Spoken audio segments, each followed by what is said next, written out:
Hello and welcome back to my office once again. Today I'm going to introduce you to the next topic we're going to look at. Obviously we had a brief introduction a couple of videos ago to increasing customer spend, and closely aligned with increasing customer spend is increasing the frequency of customer purchases.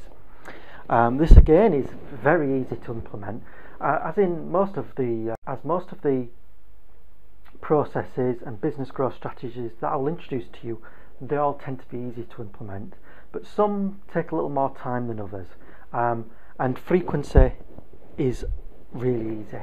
I've got a whole host of different topics, and each one of these areas we'll come back to in an individual video, but I just wanted to introduce the whole area broadly to you. Going back to our friendly profitability pathway that I've introduced a few times now, where we've got the visibility leading to the prospects, leading to clients, leading to sales revenue, leading to annual revenue. Frequency fits in here, getting your customers to purchase more often from you. And again, a lot of these things will be very familiar to you as business, and some of them will be familiar to you from our last video on sales value, because they're closely linked, but they are subtly different. So I'll give you a broad overview on the area.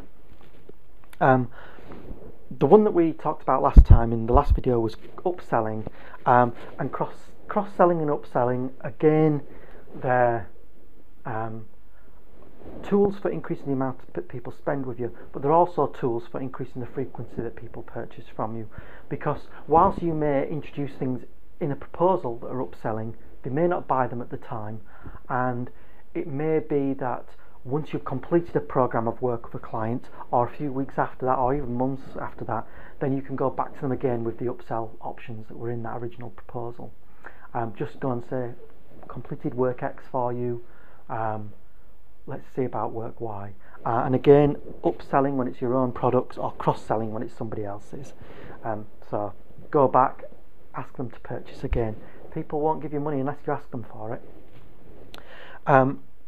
As closely associated with the cross-selling is the joint ventures, and that's really critical. Getting those other products and services that are going to fit, those other clients that are going to fit, the other services from other providers that are going to fit, building those joint ventures. But in this case, in frequency, selling each other's services, that's going to be really important. You sell somebody else's services into your list, maybe a standalone promotion, and they can sell into your list. They can sell your services in reciprocation into their list. It's always best, as I said, you approach to do it for them before you ask them to do it for you. It's much more attractive. Hey, somebody's offering to sell my stuff, great, on a commission, brilliant. And then they will feel indebted to you and they'll want to reciprocate, so then you'll get back. The upside of that is if you have a two-step lead generation process, and you get them to introduce their client base to yours, you can add lots of people into your own mailing list very quickly and easily, and you know they're the right kind of people because A, they've come from a client list from somebody else, so they're buyers and they're actively in the marketplace, and two, you know they're in the right kind of area because your joint venture partners are the right kind of people. So you're populating your list with quality leads. So it might not buy anything now, but they might buy something later on. So that's, increasing your visibility there as well. So, you can see a lot of these things are related. Ask them what they want. You may have sold them product X, but they may need something else, they may want something else, they may be looking for something else. So ask them. This can either be done naturally, in part of a conversation you have with them, as part of your business development process, or when you meet them at events and such like, or it could be done quite artificially, sending out surveys. Surveying your list is a very sensible thing to do, and it's one that people just don't do. They assume they know their list, but send out a survey, ask them what their problems are, what their issues are, then you know what you're going to offer them. If they're facing issues that you can deal with, make them an offer. But the first step is to knowing, so ask them either naturally in conversation or artificially by surveying them. Surveys should be short, people don't want to be spending ages on them, and if you can provide some kind of bonus for completing a survey, that's always good, some report template, information product or something like that. The most important thing is stay in touch with people when they've bought from you, or if they've not bought from you. Always stay in touch. A classic example: I've used the same printer 5 or 6 times. I needed some printing job doing.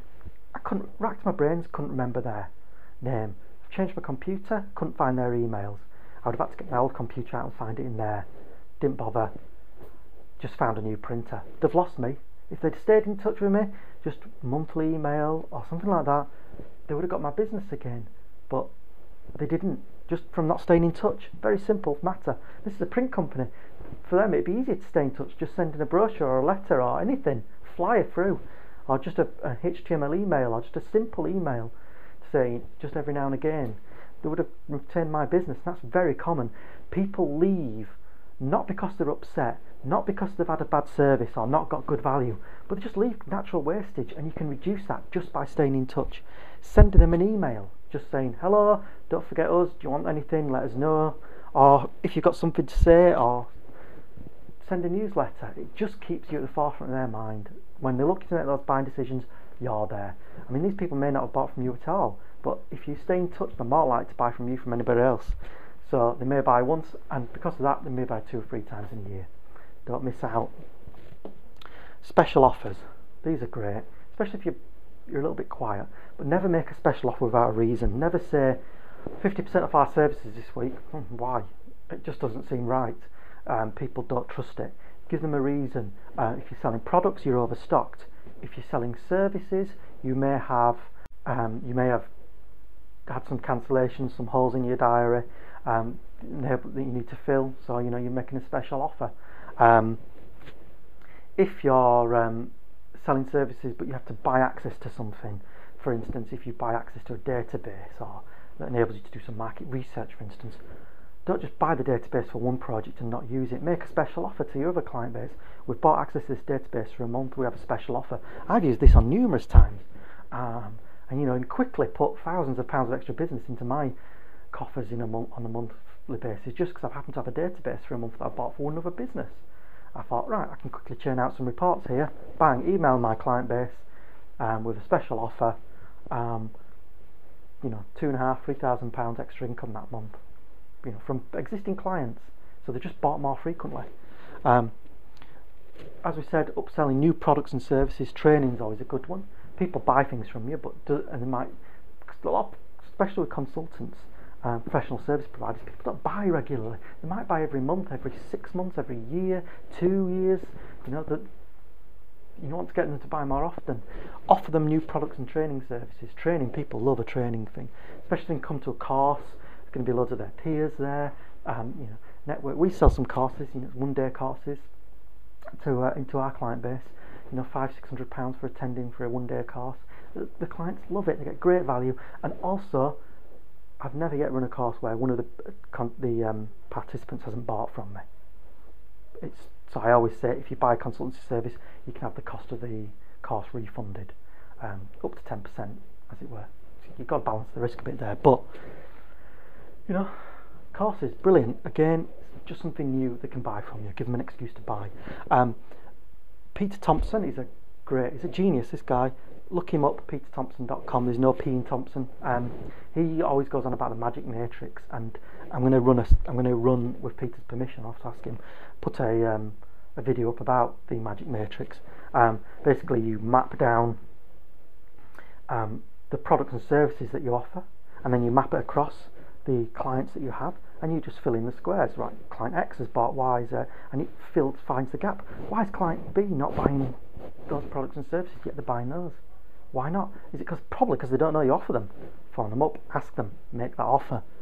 And the simple ones are the best. Phoning people up. Just phone up your old clients, somebody who hasn't bought from you for a while, or has bought from you. Just phone them up, ask them what's going on, and if they've got a good service from you, they might buy something. It's really simple, and it can be a quick and easy way. If you've got a quiet afternoon, bang, say I'm going to phone 10 people. Just phone them up, have a quick conversation. There may be something at the back of their mind they've just not implemented because they've just not got round to it, and that phone call can tip them into action. So all these things really do add to the frequency of people's purchasing.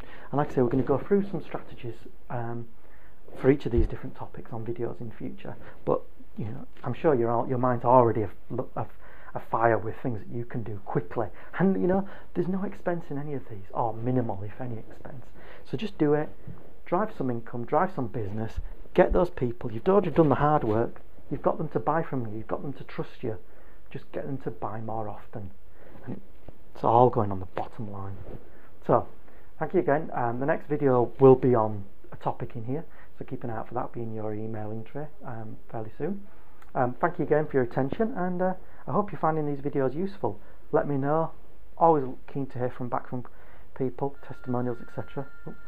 And there's my phone, so I best go. Okay, thank you.